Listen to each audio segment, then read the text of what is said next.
Hi friends, నేను Sunday స్పెషల్గా veg rice recipe చేశాను.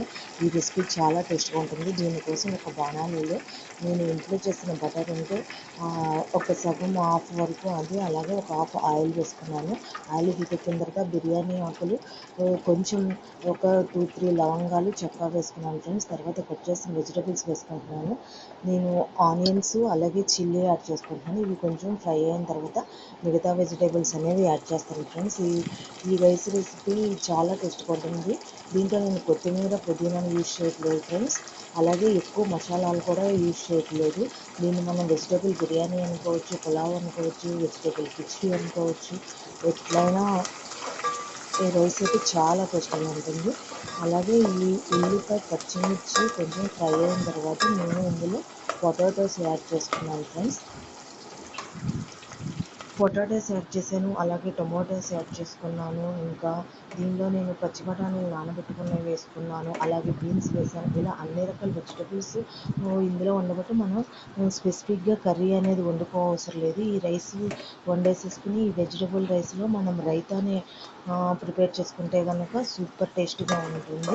మీరు కూడా తప్పకుండా ఒకసారి ట్రై చేయండి. నా స్టైల్లో ఎలా వచ్చిందో నాకు కామెంట్ చేయండి. చాలా టేస్ట్గా ఉంటుంది ఈ రెసిపీ అనేది. టమాటాలు కొంచెం మగ్గనివ్వాలి ఫ్రెండ్స్. మనం ఎక్కువ హై ఫ్లేమ్లో పెట్టుకోకుండా మీడియం ఫ్లేమ్లో పెట్టుకుంటే కనుక ముక్కలు అనేవి చక్కగా కుక్ అయ్యి టేస్ట్ అనేది బాగుంటుంది అన్నమాట. తర్వాత నేను టమాటోస్ని యాడ్ చేసుకున్నాను. ఈ టమాటోస్ కొంచెం సాఫ్ట్ అయ్యేంత వరకు మనం దీనిని మీడియం కన్సిస్టెన్సీలో మంటను పెట్టుకుని ఈ ముక్కలను మాడిపోకుండా ఈ ఆయిల్ అండ్ నెయ్యిలో ఇది ఫ్రై అవ్వాలన్నమాట. తర్వాత పచ్చి బఠానీ ఉంటుంది ఫ్రెండ్స్, వీటిని ఒక 4 అవర్స్ ముందు నానబెట్టాను. చక్కగా నానబోయినవి వీటిని కూడా యాడ్ చేసుకున్నాను. చక్కగా అన్ని రకాల వెజిటేబుల్స్ ప్రోటీన్స్ అన్నీ ఉన్నాయి ఇందులో. అలాగే బీన్స్ కూడా యాడ్ చేసుకున్నాను. అందుకే మనం మళ్ళీ వేరే కర్రీ ఏం వండుకోవసరం లేదు. రైతా ప్రిపేర్ చేసుకుంటే సరిపోతుంది. మీరు కూడా తప్పకుండా ట్రై చేయండి. పిల్లలు పెద్దలు అందరూ చాలా ఇష్టంగా తింటారు, ఎక్కువ స్పైసెస్ లేకుండా. అలాగే నేను పుదీనా కొత్తిమీర కూడా యాడ్ చేయలేదు ఫ్రెండ్స్. ఒక స్పూన్ అల్లం వెల్లుల్లి పేస్ట్ వేసుకుంటున్నాను. ఈ అల్లం వెల్లుల్లి పేస్ట్ కొంచెం పచ్చివాసన పోయేంత వరకు మనం ఫ్రై చేసుకోవాలి. అలాగే ఇందులో నేను పసుపు కూడా యాడ్ చేసుకుంటున్నాను. ఒక స్పూన్ వరకు పసుపు అనేది యాడ్ చేసుకున్నాను. తర్వాత ఈ ముక్కలు అనేవి కొంచెం సాఫ్ట్ అవ్వడానికి 2 స్పూన్స్ వరకు సాల్ట్ యాడ్ చేశాను.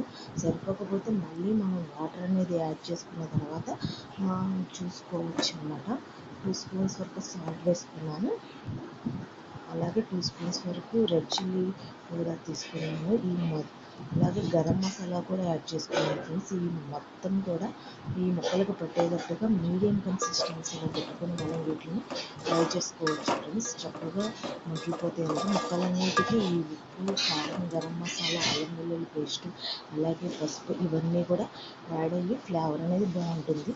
ఈ ముక్కలు చక్కగా మగ్గిన తర్వాత దీంట్లో నేను వాటర్ అనేది యాడ్ చేశాను. నేను వచ్చి నార్మల్ బీపీటీ రైస్ తీసుకున్నాను, 1/2 kg దాకా. 1కి 2 నీళ్ళు పోసుకోవాలి ఫ్రెండ్స్. అది మనం ఏ గ్లాస్ ఆర్ గిన్నె దేంతో తీసుకుంటే ఒక రైస్కు 2 వాటర్ అనేది యాడ్ చేసుకోవాలి. 1/2 kg బియ్యానికి వచ్చి నేను 1 లీటర్ వాటర్ అనేది యాడ్ చేశాను. ఈ వాటర్ ఇలా మరుగుతున్నప్పుడు మనం ఇక్కడ ఉప్పు కారాలు అనేవి అడ్జస్ట్ చేసుకోవచ్చు. సరిపోకపోతే కనుక మళ్ళీ యాడ్ చేసుకోవచ్చు. ఇలా మసిలినప్పుడు మాత్రమే మనం నానబెట్టిన రైస్ అనేది యాడ్ చేయాలి. అప్పుడు తొందరగా కుక్ అవ్వి ఫ్లేవర్ అనేది బాగుంటుంది అన్నమాట. చక్కగా నేను ఒక 1/2 kg వరకు రైస్ అనేది తీసుకున్నాను ఫ్రెండ్స్. ఈ రైస్ మొత్తాన్ని కూడా ఈ మరుగుతున్న వాటర్లో వేసేసుకున్నాను. ఒక్కసారి మొత్తం కరిగి పెట్టేసుకొని మనం మీడియం కన్సిస్టెన్సీలో పెట్టుకుని ఒక 5 minutes మనం దీన్ని మగ్గనిస్తే కనుక మన ఎమ్మీ అండ్ టేస్టీ అయిన స్పెషల్ వెజ్ రైస్ రెసిపీ అనేది రెడీ అయిపోతుంది. ఇది మనం కిచిడి అనుకోవచ్చు, బిర్యానీ ఆర్ పులావ్ ఎట్లయినా అనుకోవచ్చు. చక్కగా మీడియంలో పెట్టుకుని మధ్య మధ్యలో 1 or 2 times ఇలా తిప్పుకుంటే ఒక పక్కన ఉడికి ఒక పక్కన లేకుండా అంతా కూడా చక్కగా ఉడుకుతుంది అన్నమాట. అటు ఇటు తిప్పుకుంటూ రైస్ అనేది మనం మగ్గించుకోవాలి. ఆల్మోస్ట్ మా రైస్ అనేది అయిపోయింది ఫ్రెండ్స్. జస్ట్ ఒక్క 1 minute ఉడికితే సరిపోతుంది అన్నమాట. చూసారా ఎంత చక్కగా పొడి పొడిగా వచ్చిందో. దీంట్లో అన్ని రకాల పోషకాలు ఉన్నాయి. సూపర్ టేస్ట్ అనేది వస్తుంది. ఎక్కువ స్పైసెస్ లేకుండా చాలా అందరూ చక్కగా పిల్లలతో సహా తినేటట్టుగా ఇదైతే చేశాను. తప్పకుండా మీరు కూడా ట్రై చేయండి. Thank you friends.